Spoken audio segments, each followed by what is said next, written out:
வணக்கம். எம்ஜிஆர் சரோஜாதேவி நடித்த AC Tirulokchandar sir direct பண்ணின ஏவிஎம் தயாரித்த அன்பேவா திரைப்படம் மிகப்பெரிய வெற்றி படமா அமைஞ்சது. எல்லா பாட்டும் சூப்பர் டூப்பர் ஹிட்ன்றதெல்லாம் நமக்கு தெரியும். ஆனா இந்த படம் வெற்றிக்கு நான் தான் காரணம், நான் நடிச்சதுதான் காரணம் அப்படின்னு ஒருத்தர் சொன்னார். தெரியுமா உங்களுக்கு? அவர் அப்படி ஜாலியா சொன்னார். அவர் யார் அப்படின்னா, பத்திரிகை உலகில் மிகப்பெரிய ஜாம்பவான் அப்படின்னு இன்னைக்கும் போற்றப்பட்டு கொண்டிருக்கிற சாவி அவர்கள். சாவி அப்படிங்கிற சா விஸ்வநாதன், சாவி அப்படிங்கிறவர் மிகப்பெரிய எழுத்தாளர், மிகப்பெரிய பத்திரிகை ஆசிரியர். அவரால் வளர்க்கப்பட்ட எத்தனையோ எழுத்தாளர்கள் உண்டு. சாவி அவர்கள் சாவின்னு ஒரு பத்திரிகை கூட ஆரம்பிச்சு நடத்திட்டு இருந்தார். அதுவும் நமக்கு தெரியும். குங்குமம் பத்திரிகையினுடைய பொறுப்பாசிரியர், தினமணி கதிருடைய பொறுப்பாசிரியரெல்லாம் இருந்தவர் சாவி.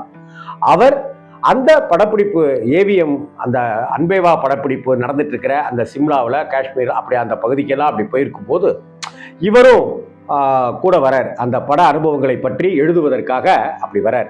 அப்படிப்பட்ட ஒரு சூழ்நிலையில ஒரு பாட்டுக்கு நீங்களும் அப்படியே வாங்க அப்படின்னு சொல்ல, அந்த புதிய வானம் அப்படிங்கிற அந்த பாட்டின் போது சாவி அவர்களும் ஒரு சீன் அப்படி வர மாதிரி வச்சிருந்தாங்க.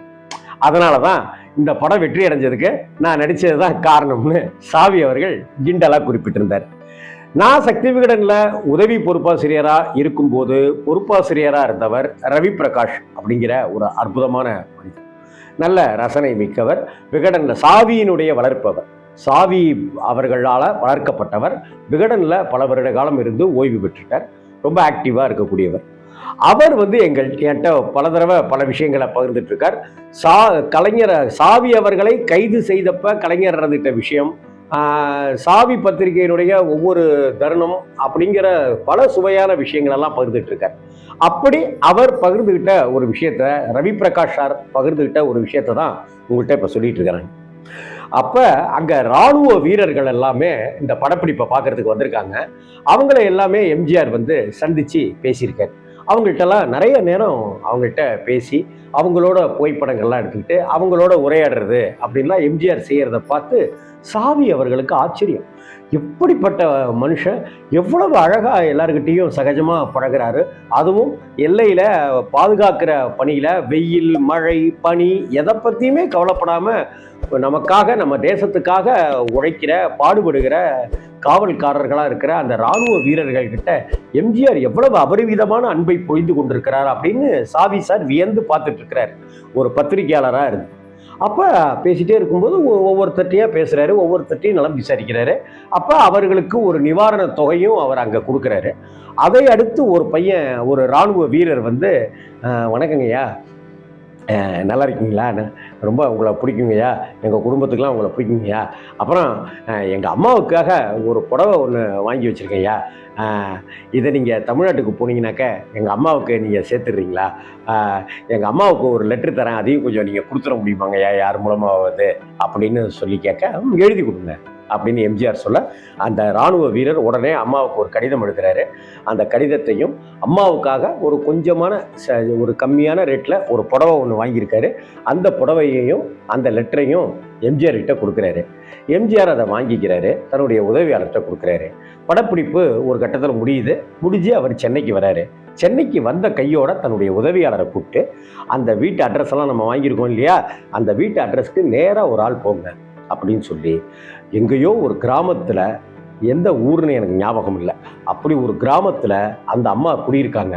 அந்த இராணுவ வீரருடைய தாயார் குடியிருக்காங்க. அந்த தாயாருக்கு அந்த பையன், இராணுவ வீரராக இருக்கிற அந்த பையன் கொடுத்த கடிதத்தையும் புடவையையும் கொடுத்ததோட மட்டும் இல்லாமல் ஒரு பெரிய தொகையை இது மாதிரி எம்ஜிஆர் அவர்கள் உங்களுக்கு கொடுக்க சொன்னார் அப்படின்னு சொல்லி கொடுக்க, அந்த உதவியாளர் போய் கொடுத்துட்டு வர, அந்த அம்மா நெகிழ்ந்து போயிட்டாங்க.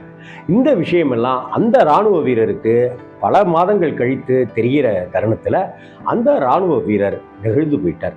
எம்ஜிஆர் இப்படித்தான் எல்லோரையும் மகிழ வச்சுக்கிட்டே இருப்பார், எல்லோரையும் நெகிழ செஞ்சுக்கிட்டே இருப்பார். எம்ஜிஆருடைய மனசுங்கிறது கடவுள் இருக்கிற மனசு.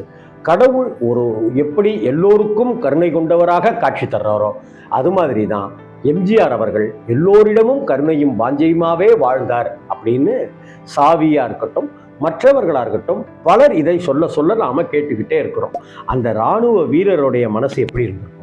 அந்த இராணுவ வீரருடைய அம்மா தேசத்தை பாதுகாப்பதற்காக பையனை அனுப்பிச்சிட்டு ஒரு கிராமத்தில் படிப்பே இல்லாமல் இருக்கிற அந்த அம்மாவுக்கு எப்படி இருந்திருக்கும் கொஞ்சம் யோசிச்சு பாருங்களேன். அந்த மனசு.